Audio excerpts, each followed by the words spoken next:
Welcome to the Beard Podcast. My name's Nick Minns, and tonight I am joined by the wonderful Alex Griffiths. How are we doing, Griffo, mate?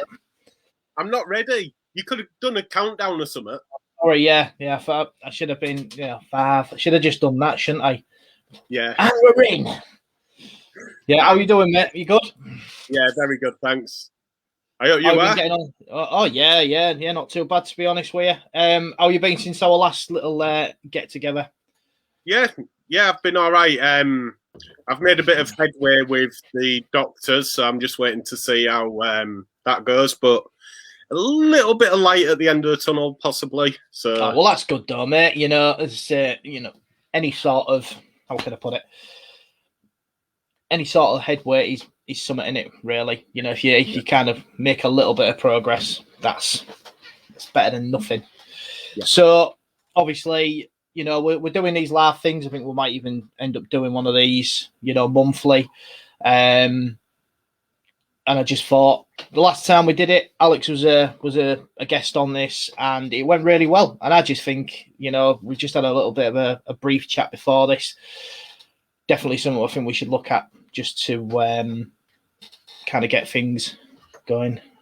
Just a bit of fun that we got. There we go. Rob, how are you doing, mate? Hi, Rob.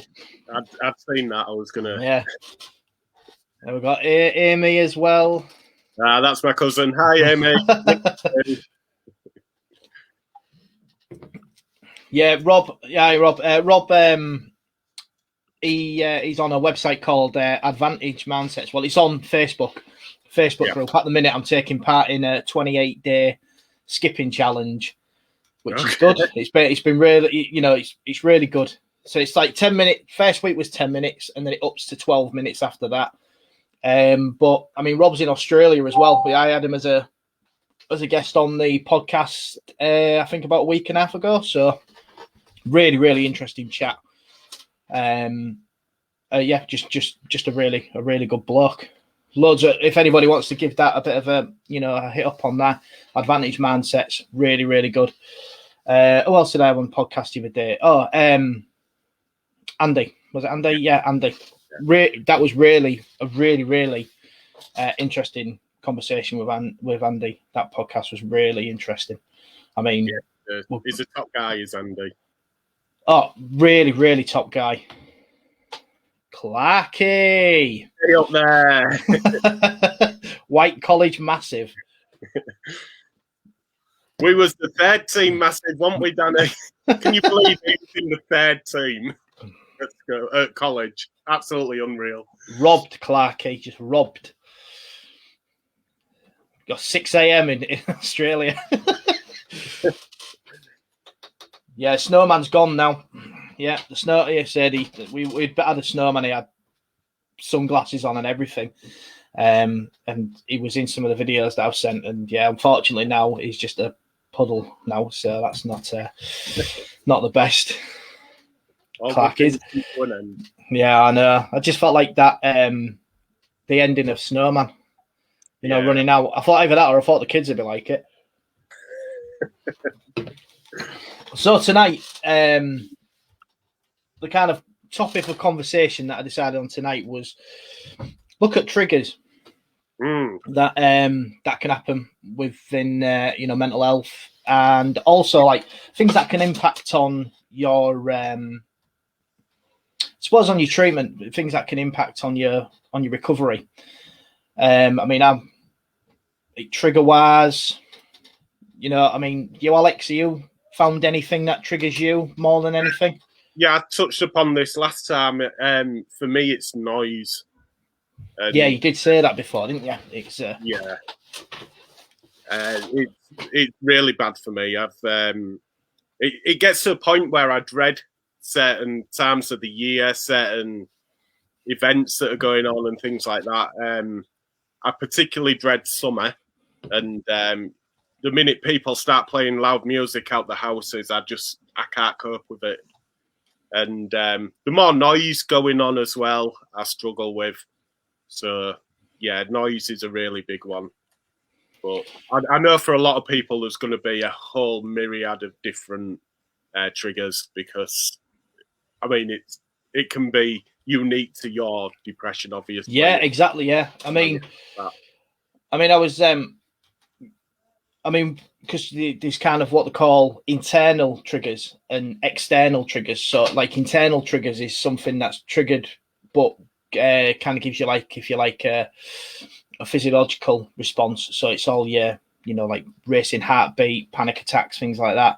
External is more like what you say. It's more like an external, like a noise or something that can stir it up, if you like. Whereas I think, was there any kind of time that you maybe think that started, Alex, with the noise, or was it really, has it just been there pretty consistently? Yeah, pretty consistently, really.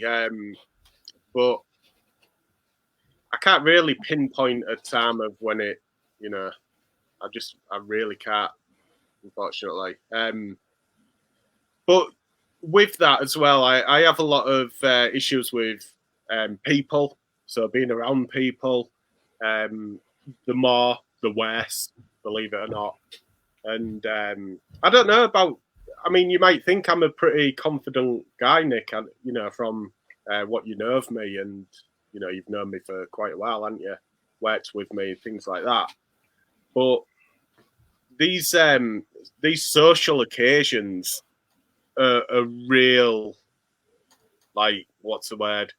It's so difficult for me to get into them, if you like. And when we're talking about the triggers as well, we talk about how we manage those. And for me, avoidance. So that means not going to social events. That means not going to anywhere where there's going to be really loud noises, and that's really what's my issue and how I deal with it. But again, with how people deal with it, there's going to be a whole range of different things. I mean, anyone who's watching as well, if you want to put what your triggers are and talk with them, that'd be great. Would love to go into it, but yeah, just scratching the surface. That's my trigger and how I cope. It's funny that you say avoidance, because I think avoidance is how can I put it? I think it's quite a common thing for a lot of people. I think it's something that a lot of people desire to do.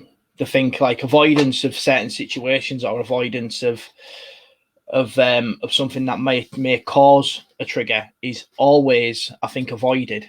Really, to be honest, yeah, it's. I mean, I've done it a lot, to be honest with you, in the past. Of, you try and just, if you know that something's going to come up and it's going to stir up that, it's going to stir up those feelings, you try to just avoid it. Yeah. Evening, Naomi. Hi, Naomi. Hi, Emily. Hi, Callum. And I think that's everyone. Yeah, good evening, everybody. Yes. As I say, guys, if you've got any comments or any questions that you want to just put it to us, it's more than happy to answer any questions that come in, or just if you've got anything to share, bang it in here as well. So like avoidance, I've done that a lot. But whether or not it's avoidance in avoiding a certain, like, social situation, or whether it's avoiding just being in a certain situation to avoid those emotional stir-ups. Because I say I've really struggled with, so anything to do with hospital was obviously mine, with health anxiety. It was anything to do around hospital. It was trying to. Oh, good evening, Jess. Hi, Jeff. Jeff, good old Jeff. Just a big shout out to Jess. I'm wearing the t-shirt I'm wearing tonight with the logo. Jess did put that together for me, so legend as always, Jess. Awesome talk on this. Yeah, okay. Thank you, Kevin. Yeah, thank you. Yeah, cheers, Kev. He's a good guy, Kevin. I know him. Oh, Wayne's on as well. The crazy gang are in here tonight, aren't they? I've avoided so many things. It can become really easy to go inward with our vices. Yeah, absolutely, completely. I say, totally agree with that, Rob. Oh, Jess, honestly, legend. You know, the like avoidance wise, Staples, y'all. Speaking of triggers, Yeah, there's a trigger. We'll come on to those sort of triggers in a minute. Not you, Wayne, by the way. We're not talking about you, Wayne. hi Ian. Ian's a good lad. Evening, Ian. Also got Ross. Evening, Ross. Oh, Ross. Hi, Ross. He's a fellow YouTuber. Oh, brilliant. I'll tell you what, we'll actually come on to that now. So I know, like something for you, Al, and I've even started touching on it now, is like a workplace or I mean retail, my God. But yeah, a workplace or something that you're not enjoying at work, that can be a trigger, you know. And you know, going into work and having some snotty twat talking to you like rubbish, you know, it's not always the best. No. You know, it sometimes make you strive to not be in that situation, you know. And if you're going to a job which you hate, it's doing no good for your mental health at all. None at all. They say leave your problems at the door, but they follow you in, don't they? And that's the... Oh, Wayne. But no, I kind of hate that saying in a way. Like when they say you leave your problems at the door. You know, I mean, I've worked with people who have been going through like divorces and, you know, that they've had terminal, you know, partners with terminal illnesses and stuff.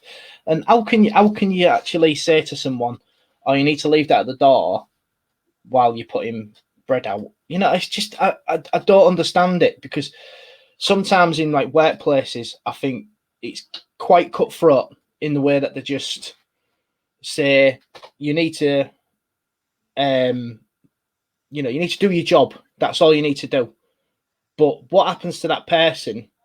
You know, are them as an employer missing that opportunity to step in to actually help? Because I mean, there's a lot of companies now which actually have really good, you know, like talking therapies, and they have like mental health assistance in their actual businesses, which they can kind of tap into. But I don't think a lot of people are actually told about that, to be honest with you. So people say leave your problems at the door. Exactly, Kevin. They just don't. They don't understand. with you saying about workplaces as well, I'm really grateful to my previous employer. When I had my breakdown, she was great, and you know, she was really understanding, everything like that. And she didn't have to be. She could have took the hard line and said, just do your job and you can sort it out when you get her, you know, but she didn't. She said, ring that number now. It was only let's talk, but you know, it's foot in the door. And yeah, eternally grateful to her, because it was the start, really. That's all. That's all. That's some people just need. And I suppose that's sometimes what people are just crying out for. It's they're crying out for help, but that help is never coming to them in a way. Yeah. And it's just them missed opportunities with people. You know, you see, you know, things like suicide rates and stuff go sky high. It's how many of them could have been, you know, when they're necessary, could they have been some intervention? I know it's easy enough for me to sit here and say, you know, and I know things like the constraints, the current climate, and the constraint, you know, the NHS and everything like that. So the massive, and just remember massive as well, strain. just remember with the suicide sort of issue, not everybody who has depression and anxiety actually show any signs of it. You know, there's a lot that hide it and you know, try and carry on as normal, and it is hard to, you know if anybody is suffering with it.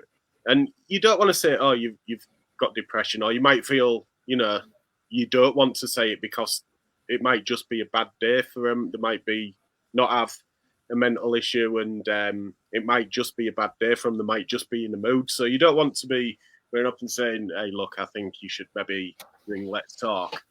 So it's such a minefield. It really is. It is massively. We have something from Naomi. So I found those with identifiable mental health issues are usually supported in the workplace, but those that don't show any feelings and are afraid to air their struggles get told to crack on. You'll be right. Yeah, totally. It was a story that I told on one of the earlier podcasts where, I was at work and I was always reaching that point where I was like, I need to say something. I need to get some help. And then there was just one remark made by him, and it just made me go backwards. I just thought, right, I'm not opening up now. I'll leave it. I'll get on with it. Do you know? Because I kind of thought, I'm not going to be listened to. I might have been, but the way that the comment was, it was like, I'm not going to be listened to now, so I'm not going to say anything. And then I ended up going over Christmas, working, and still dealing with everything. And then when it came to the new year, that was it. I just reached that kind of the end of the line, really, of it, where I needed to really kind of get some help. And then that's when I kind of just thought, I just need to just get some help. Oh, I was going to say, well, you need to see how that's going to, Jamie. Up it's to Alex. Otherwise, I don't want him storming out of this. Yeah, it is, Rob. It is time to talk. It's more people who do it out in the open and just share.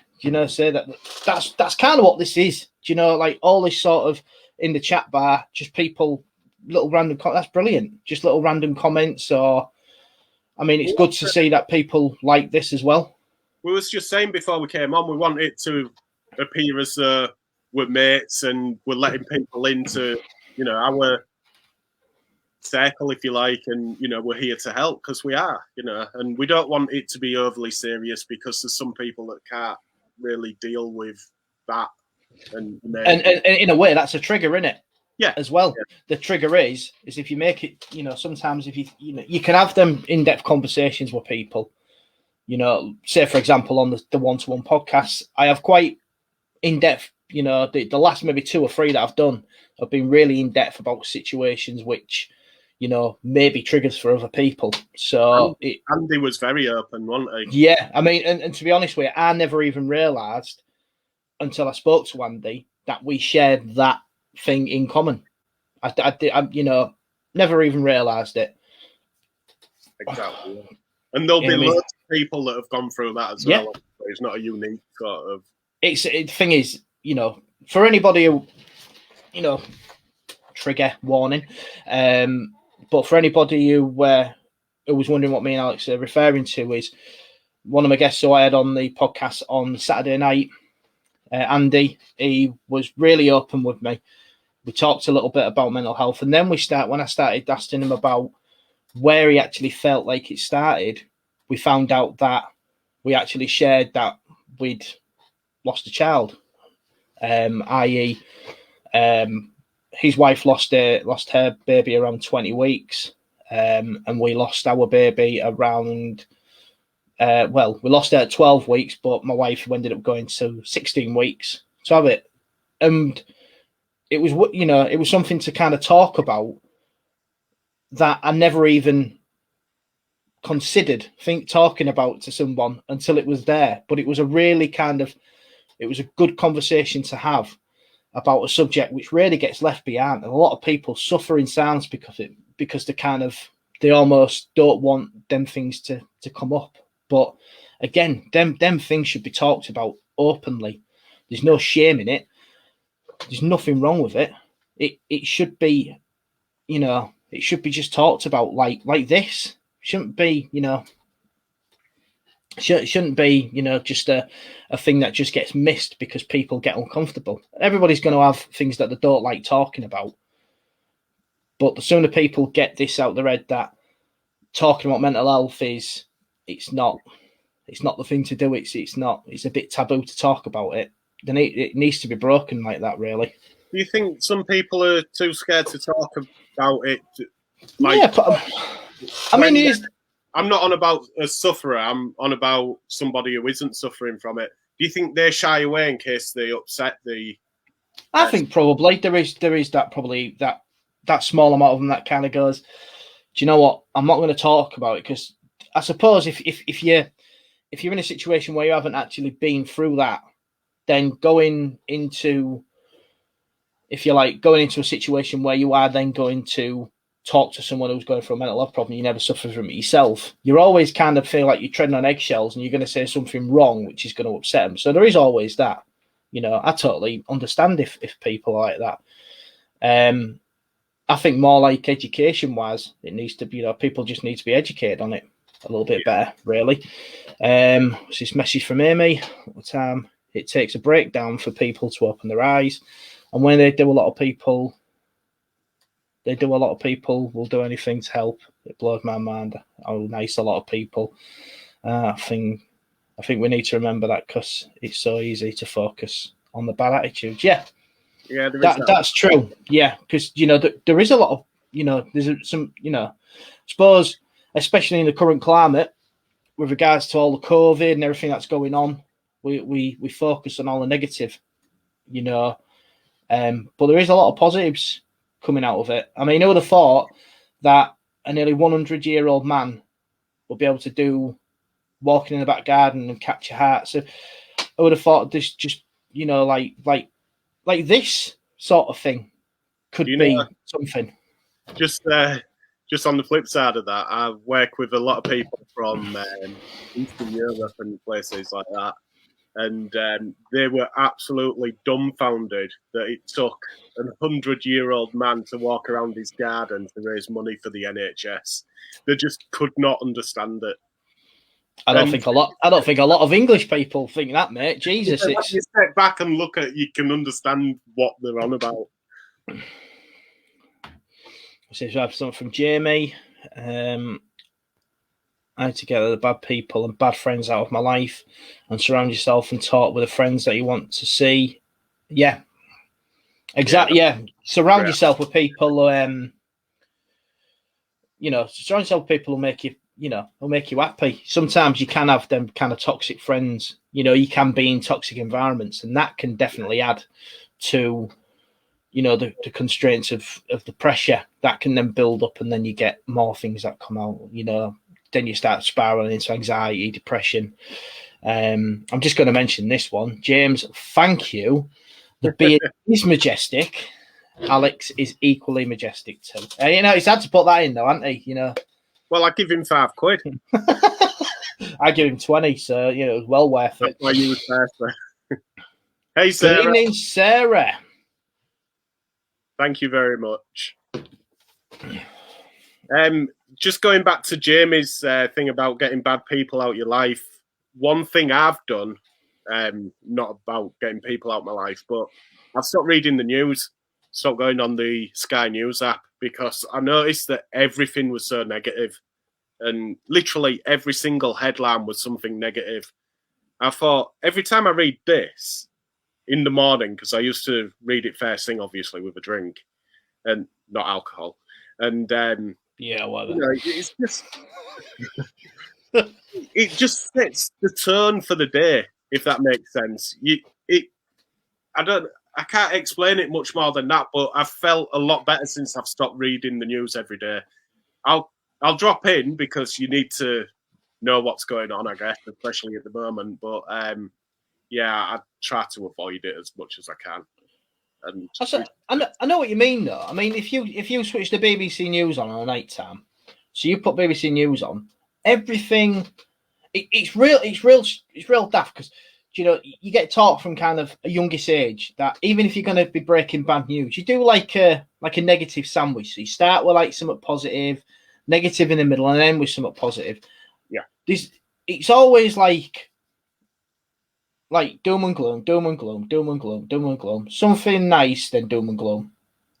They normally end with that, and it's just no wonder people, like you say, people don't want to know. They don't want to tune into the news because they kind of find that it's so heavy on them as well, and it adds to like the anxieties. I know they have to keep everybody informed. I don't believe that the amount of misinformation in the media helps everybody, because sometimes there's so many conflicting news reports. You hear one thing off one thing off another, and I think everybody just ends up getting a bit like confused, really. Yeah. Podcast is so refreshing. That's great to hear, Naomi. Oh, great feedback, that. Oh, Naomi, yeah, get your beard grown, love. Then you can come on.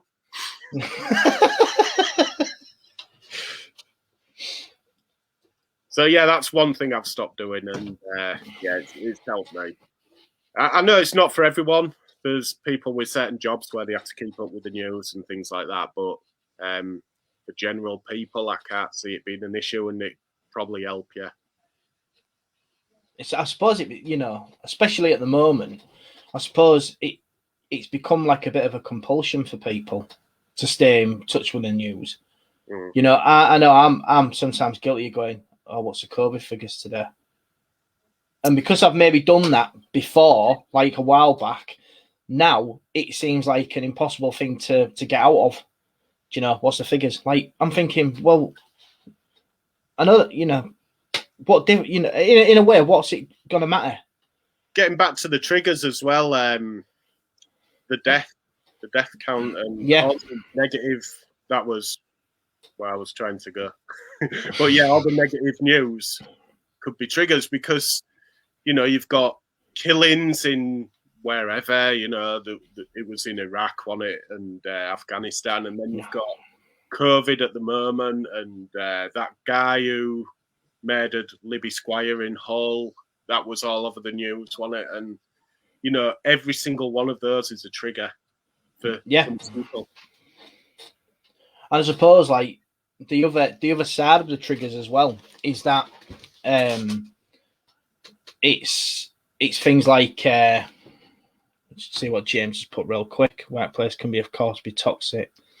We all got each other through it before we escaped. Yeah, before we tunneled out. We tunneled out through the bog wall. We did what? We banded together, didn't we? Yeah. Do you know what I say? That will be the one thing that I'll always say about that place, is that, the friendships that I've made out of there, and we really did have each other's backs, and it was good getting out of there in the end. I'll be honest, but we had some fun times as well. There was some, right laughs. But yeah, like I was talking about previously, the triggers with things like PTSD. So one of the things that I talked to Andy about the other night is that I'm sure he won't mind me mentioning this, but he said after the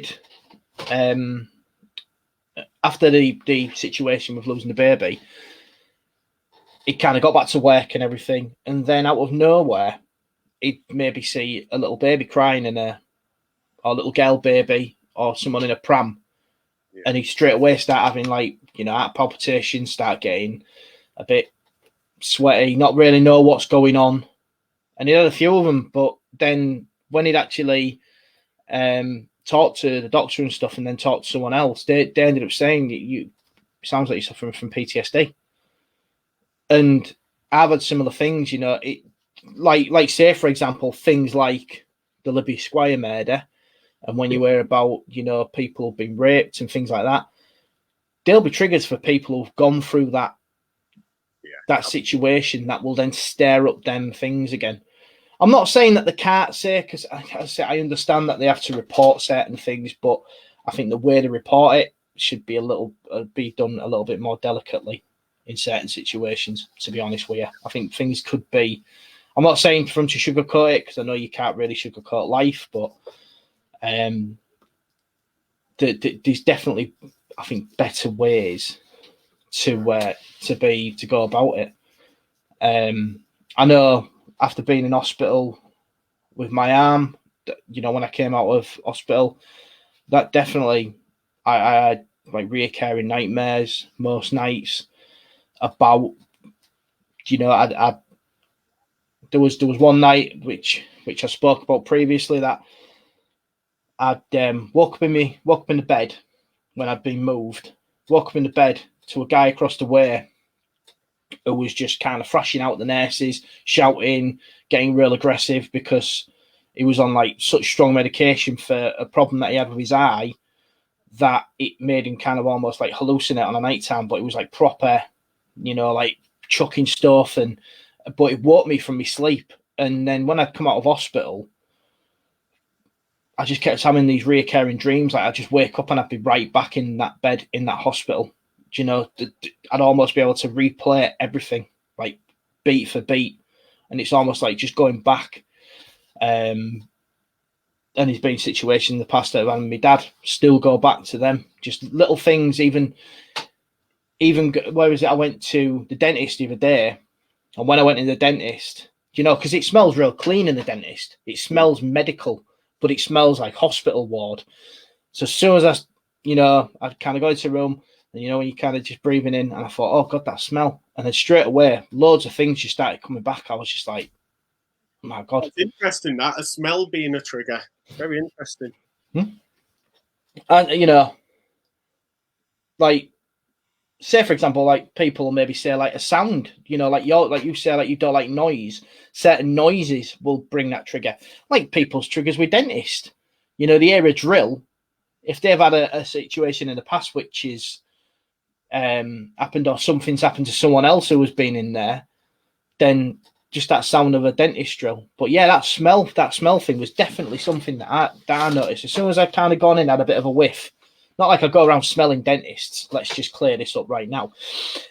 But because I thought, God, it smells really medical. It smells clean, but it just smells like hospital. And as soon as I got a bit of a lungful of it, it was like, well, it was a bit weird. It was a bit overwhelming at the time. I thought, God, I'm here to have a tooth out, and all I'm thinking about is nothing to do with my tooth. Which in a way was a good thing, but it's also like not the best either. So what else we say? We're going to talk about. Well, go on. What you can say? I was going to say, how do you, or what coping mechanisms do you have? A lot of my coping mechanisms, even now, because obviously I'm still mid-treatment in a lot of stuff. Well, especially in depression, I'm still mid-treatment. I mean, earlier on in the week, I had an absolute shocker of a day. Just Monday was just, it was not a very good day at all. Super emotional. Crying at I don't know what. Just feeling like the thing is, I'd got Monday. I have my counselling. You see, I have my CBT. Right. So I think I build myself up on a Sunday. I kind of feel that, it's coming up. Start to kind of get things together in my head, what I'm going to say and what to talk about. How was the week's gone? How was this done? And then it got cancelled because there was technical issues with the CHCP system. Yeah. And when you kind of built yourself up, and all of a sudden you kind of like, oh God, who am I going to talk to now? Because at the same time, like, I don't want to kind of go downstairs and pile it all on Nick, because it's still one of them things where I'm like, I don't like feeling like I'm a burden. I don't want to be a burden. Don't want to feel like I'm getting on the nerves or whatever, even though, I get on the nerves most of the time. But, yeah. But, so say, for example, I've cleared out my greenhouse. And my greenhouse is literally somewhere I will go just when I need to process things. So a lot of the way that I deal with stuff at the moment is I withdraw. Yeah. So I withdraw, I take stock, and then I kind of try to get on with things. It's not the best way to deal with it, because sometimes I think withdrawing from situations sometimes makes it worse, because then you withdraw and then you have to kind of you're just kind of going through everything in your head all the time. So obviously CBT is helping with that. Health anxiety wise, I've been a lot better. Yeah. I've actually started to kind of compute things a little easier now. So say, for example, if I am to bang my elbow, like before, I'd maybe check it and poke it until it was sore. and be constantly checking, you know, oh God, is it swollen? Is it this? Is it that? Like now I'll bang my elbow and I'll go, you know, you know what? Everybody bangs their elbow. It's not going to forget. Leave it for now. We'll come back to it. So I'm able to kind of compute that a little easier. But with the depression, it seems like a totally different monster in a way. That it's not as easy as doing that. I mean, the CBT I thought would maybe just be exactly the same, like mirrored from the health anxiety to the depression, but it's not. It's two different forms of doing it. Sarah's saying that she does exactly the same. The withdrawal, and yeah, I think most people probably do that. I do that as well. I do prefer my own company, but the way of coping for me, as you know, I'm into my games, and I like playing games role-playing games. And for people that don't know, it puts you in a position of usually a fighter, something like that, and you just in your own world and you can do whatever you want. It's kind of like an interactive book in a way. And escapism is a big one for me. Yeah, I mean, I used to do that a lot with reading, just reading the book. Yeah. I always tried to just immerse myself that much in the book that I felt like I was the character in it. Yeah, because you're getting away from reality and you're not overthinking about a situation. And that's probably the best way to deal with everything. Yes, I mean, I've read some pretty decent books where I kind of found myself completely lost in the moment of it and been like, oh God, that was really it was really cool, that, to be honest with you. But then, like you say, you kind of, because you do that, you're not overthinking things in your head. I mean, one of the things I'm struggling with at the minute is just trying to concentrate at the moment. It feels like it's just impossible. Do you know, like doing uni work and stuff at the moment. And then like not having my mind wander to something else is just a pain in the ass, to be honest with you, mate. It's a nightmare, an absolute nightmare. So, I mean, one of the other things we was going to talk about is, I suppose, things that could hinder your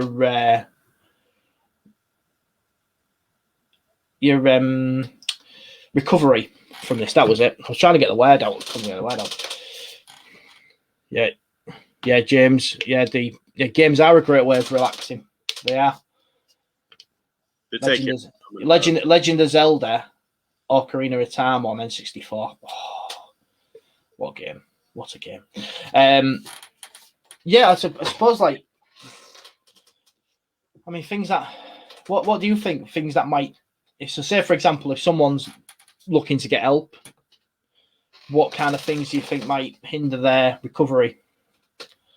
I suppose. Things, another tragedy, if they've already had one.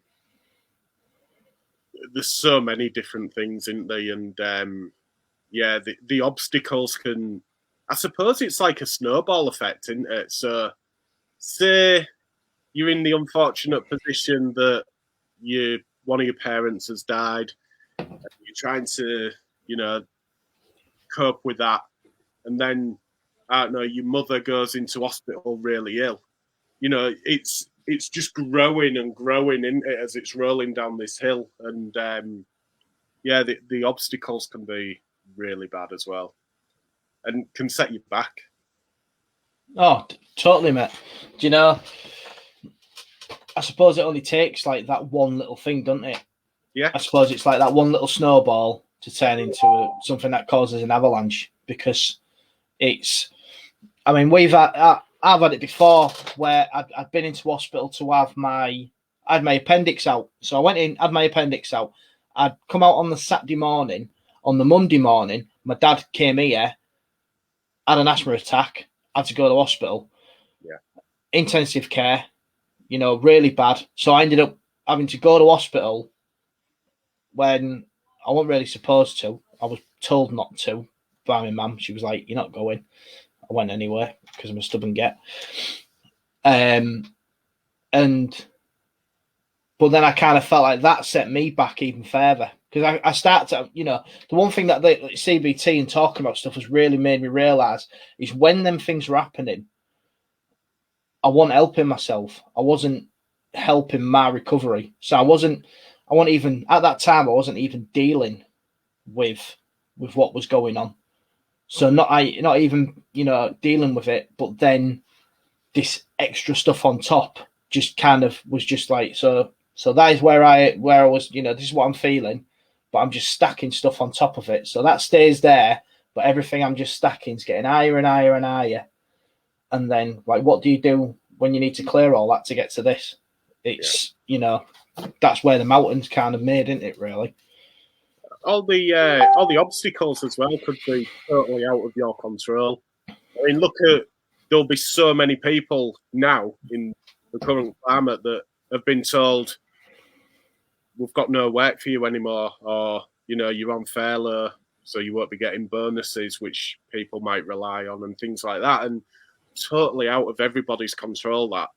But being short on money, obviously that means you can't pay certain bills, or, you have to give up cars, and, it's just everything can, in some way, no matter how small it is, can really impact on you. And I think now more than ever in recent memory, we're seeing that, aren't we? Oh yeah, I mean, as I said, the amount of people who are having them think those kind of situations sprung on them because of obviously the current climate with COVID, and like especially things like the hospitality, restaurants, but you think of restaurants, like how many of them people who are in them trades now are thinking, what am I going to do? Yeah. I've been a chef for God knows how long, and yet I can't be a chef anywhere at the minute because nowhere's open to have a chef. You know what I mean? And come, I'll pay them to come to my house if they want, like, but it's how many people now are then having, so they're having that kind of struggle of, I've just been furloughed from my work. I've lost my job. Where's the money going to come from? Are we going to pay the bills? Are we going to be able to do this? Are the kids going to be able to be fed? So it's then all these things that escalate from just one thing that's happened. And what, like you say, if it's something that's completely out of their control, I suppose like the external factors which you cannot control, it's what do you do to? So they said there's not much you can do to control them, is there? That's the thing. Yeah. I mean, in like recent memory, anything happened that you can think of which is kind of put you back a little bit, if you like? Yeah, I've sort of relapsed a bit. I've gone from one site to another, and it's a lot bigger, a lot busier, and I don't know anyone. And yeah, it's tough. There's a lot of little pockets of people and cliques and things like that, and I'm the newbie. And another issue is that where I work, they only have so many full-timers and the rest of them are seasonal workers. I've gone into this new place as a full-timer from a different site, and there was seasonal workers that were fighting for that position, so I've got that to contend with as well. So work has been tough in that respect. But I've just got to ride it out, see where it goes, and if I don't like it, then I don't know, got to get another job maybe. That's a shame you've moved site. Was that the one that you sent us that's been flooded? Was that your old site? No, I was helping out there. That was a different one. Right. Yeah. I mean that's the thing, innit? Sometimes where you probably again something that's kind of completely out of your control. You've worked at one site, you got comfortable, you feel like you're settling in, you found your place, and all of a sudden straight away it's like, we need you. We need to go to this site. And it wasn't like you said, actually. It was a case of you've done really well here, but we have a full-time position. We've got one at this other site. So I was like, well, yeah, because I want that stability, especially now. And I jumped at the chance. But the grass isn't always greener, is it? I suppose like if that's one of the things, isn't it? If when I went to Iceland, it was always they wanted me to take supervisor, duty manager, and they wanted me to take supervisor. But then I always said that I wanted to stay at the store in Willoughby. I was quite happy there. Knew a lot of people, knew the clientele, knew the area quite well.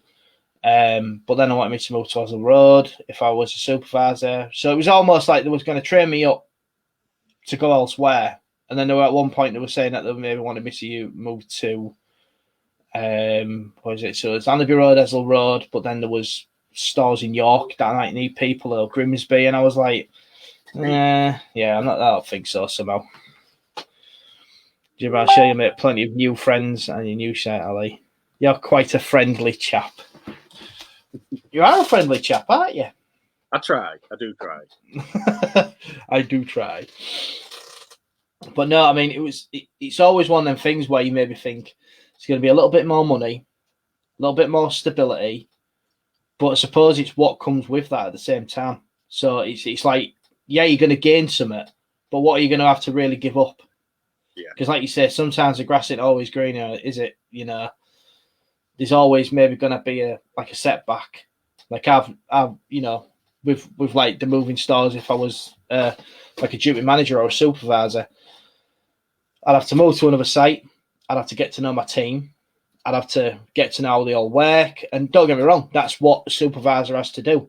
But if you've worked with a certain team for a long time and you've got to know them and you've got to know all the work and the jokes you can have and all the banter, and then you go somewhere else and no one gets that and everybody's different, sometimes it can be quite a little bit alienating. At the same time, you can kind of feel like you get a bit lost, especially in the shuffle of it all in retail. Yeah, and it can affect your mental health, can't it? Yeah. As I say, never going back to retail, ever. Sorry for anybody who works in retail, James. But no. As well, still. Last I remember, she was B&M, I'm going to say, or was it Home Bargains? Home Bargains, I think it was. Yeah. The one in town, I think Sarah was last time. Don't know if she's there now, though. Don't know. Oh, no, James. What do you put, James? Come on, Wayne. You love retail. He's all about the retail. He's in the hotel business now, though. Or is he? I don't know if he is anymore. Well, it won't be busy at this time, will it? I doubt it. In the prestigious. That's the other thing as well. I mean, at the minute, they're not busy. He might be in a job or whatever, but he's not busy. So you're worrying about in a month's time, are you still going to have a job? Yeah. There's so many things in life that can trigger. Come on, Wayne, you don't hate it. You just it's not worked since November. Not worked since November. My word. Are you still getting paid, Wayne? Hopefully he is. Hopefully. But yeah, they're just sending in bags of crisps and Snickers.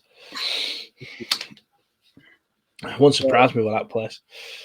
Yeah, the coping mechanisms are really important to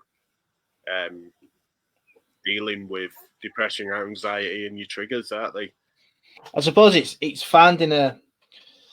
I suppose everybody will have their own. Oh yeah, 80%. While Bills are 100%. Yeah, I suppose it's at least it's somewhat Wayne. What's James? But retail is lovely. Yeah, that is certainly true about beating customers. Yes, customers not always right at all. you know, I think it is about people finding that effective coping mechanism for them. But also, I think the thing I'd say is try and educate yourself on and try different coping mechanisms, because there's things I've tried which I never thought would work, which tend to, you know, work a little better than I thought they would. I mean, so say for example, I've always thought that, you know, fitness is a good thing for like you know, when you're feeling anxious or depressed. Oh, Wayne, you're getting all soppy now. Miss you too, Wayne. Oh, don't be blowing kisses on camera. Yeah, an audience here. What was I saying now? You've made me lose my train of thought now. It's what you do all the time. Make me lose my train of thought. Yeah, so trying new coping mechanisms, that was it.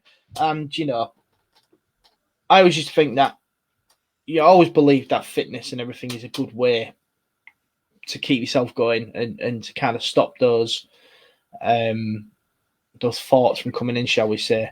But for the longest time, I just got out of the habit of exercising, of doing anything, and then I started to kind of not believe it. Like, it doesn't help. You know, the only thing that helps me is going out the way, being out the way of people, not interacting, trying to keep myself to myself. And, you know, if people don't know what's going on, then I don't have to talk about it. It was one of them.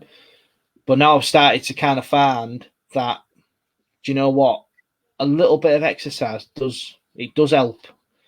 And I suppose, like, even if you kind of convince yourself that this ain't going to help me, like I after the first time I doing CBT, it took me all my kind of strength, if you like, to kind of go back to it, because I thought it ain't going to work. Like, why am I doing it? But you've got to accept the fact that, do you know what? I'm going to have to try something.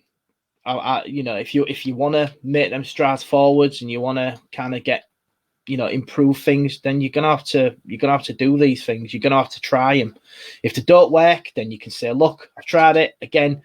I'm not trying it a third time. It hasn't worked. Need something else. But I think you always need to be accepting of new, you know, if you like, new avenues to go down. Don't kind of think there's just one avenue, because half the time there's not just one avenue to go down. You have to discover what you might like as well. You can't just rule things out. So I've started playing football again. I love football, as you know, but I was never happy about being on camera. Yet I started a YouTube channel, and I really enjoy doing that. And since last week, I've started learning another language, which I'm enjoying, but I'm self-teaching, so it's a bit more difficult. But yeah, I'm enjoying that as well, where, you know, a few years ago, I wouldn't have bothered. So it's all to try and keep busy, really. Yeah, I mean, I suppose that's another coping mechanism I do. If I just keep busy, keep busy, and then by the time I go to bed, I'm not exhausted that I won't think about anything. Do you know what I mean? As long as my mind's active and I'm not thinking about those things, it'll all go away, and I won't have to think about them. It never goes away though, because it's just avoidance, really. But at the very worst, though, you haven't thought about it for 8 or so hours, you know. Yeah, so. yeah. I suppose when you know, I always used to find, like, when you get to bedtime, that's when I used to be almost like be scared of going to bed, because I'd be like, oh God, I'm just going to lay there and think of everything now. Oh, my microphone's moving. You know, I'd be like, oh, I can't go to bed. I'm going to have to find something to do in bed. You know, like read a book, play a game, write something, do some work, just anything. Even though I'd be like, this is knackering you out. Like, why are you doing this to yourself? Why are you tiring yourself out just to kind of keep them things out? But at the same time, it was, well, do you know what? No, I'm just going to keep doing it, because if I don't think about it, it's all right. even though it ain't really. No, you do need to treat the problem as best you can, but yeah, I suppose keeping busy keeps your mind off things for a little bit, and you know, you could be doing something a lot more destructive to take your mind off things, such as drinking. No, I mean, when he downs his fourth kind of special brew. No, I mean people do that, or drugs, or you know, and that's definitely not the answer. No, so like, you know, just say I kind of think, you know, people who try to medicate it with, shall we say, substances which are kind of prescribed, shall we say, like drugs, drink. Do you know what I mean? Just trying to kind of. I understand. You know, it's real strange because sometimes, you know, earlier on in my life, I'd maybe go, I understand why people do that. I don't understand why people, if you like, commit suicide. I don't understand why people like drink themselves into a coma because of the problems. I can't understand why people do this or do that. But then when you actually are in a situation where you're going through it, you can kind of start to understand where people get to in certain situations. Not like I'd ever go down that route myself, but I kind of, in a way, you kind of, there's almost like a little bit of empathy that goes out to people. Like, I can kind of understand, like, if things are as bad for you, if they're worse for you than they are for me, then I can kind of understand, even though it isn't the right way to do it, but I understand sometimes why people go down that road. And I was just going to say, we've gone full circle because, again, it's escapism. And that momentary escape, or, you know, for however many hours, whatever, absolutely drunk, I won't swear. But if you're really drunk or you're on drugs, you know, then them hours where you're not thinking about it is the escape that you need, isn't it? And or that you want. Yeah, so, you know, as I said, there's a lot of things which contribute to it. A lot of things that kind of keep it fed as well, in a way. I suppose does that. I think the one thing that feeds it is not addressing it. That's what I've not accepting it, not accepting that. You know, for the longest time, I always believed. I kind of always, in a way, I kind of had this thought of maybe I've got depression, but just that word made me like I can't.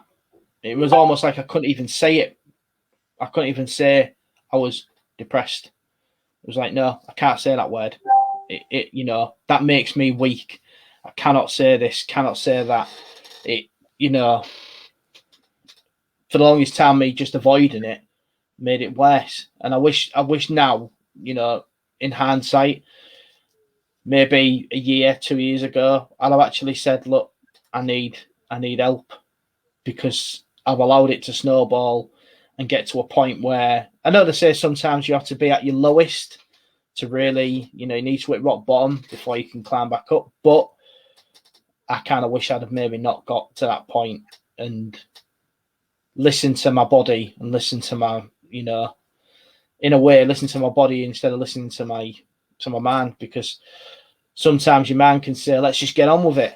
But your body's sometimes so tired, but you just kind of keep driving yourself forward. That's why that thing of like, you know, your mental exhaustion can come into it. You just get so tired because you're always trying to keep busy. And it's not the physical exhaustion of it. It's the fact that you're just trying to keep your mind occupied. All them things are still spiraling at the back, but at the front, you're just trying to kind of put a wall up and just trap it all back there. It won't happen. No.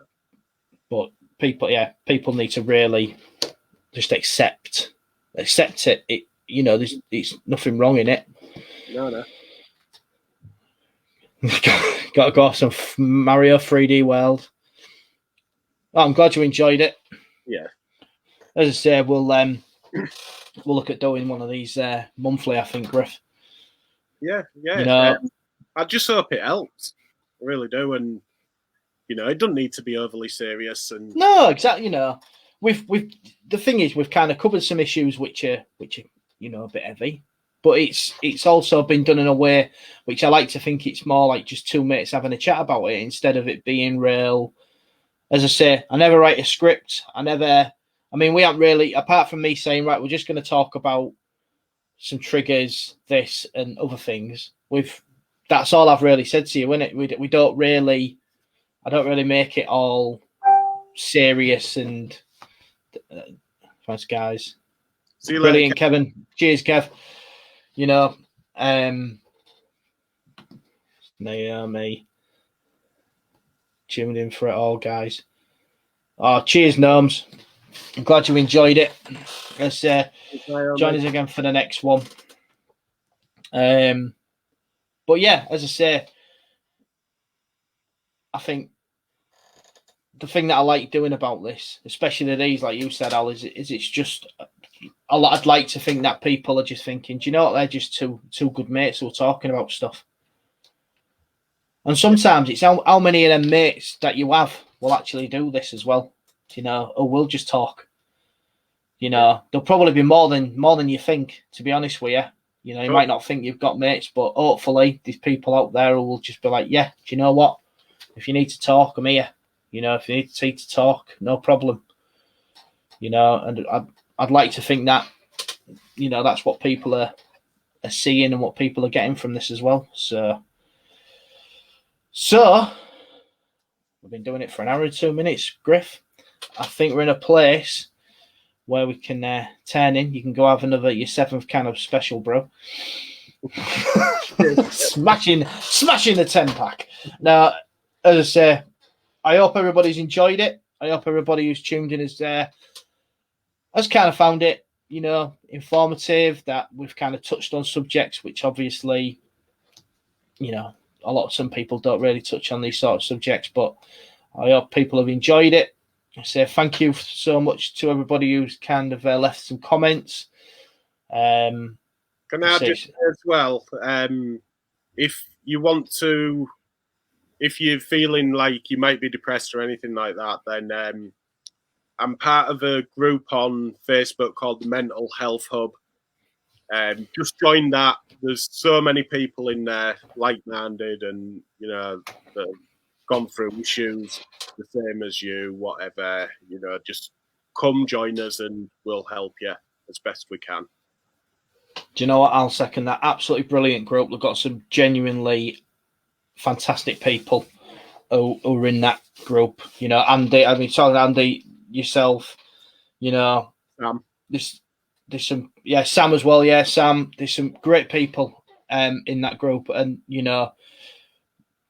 there's a lot of support out there for people as well. If you need any help with getting any support, please, just get in touch with these groups on Facebook. There's Mental Health Hub, there's Andy's Man Club, there's Mand.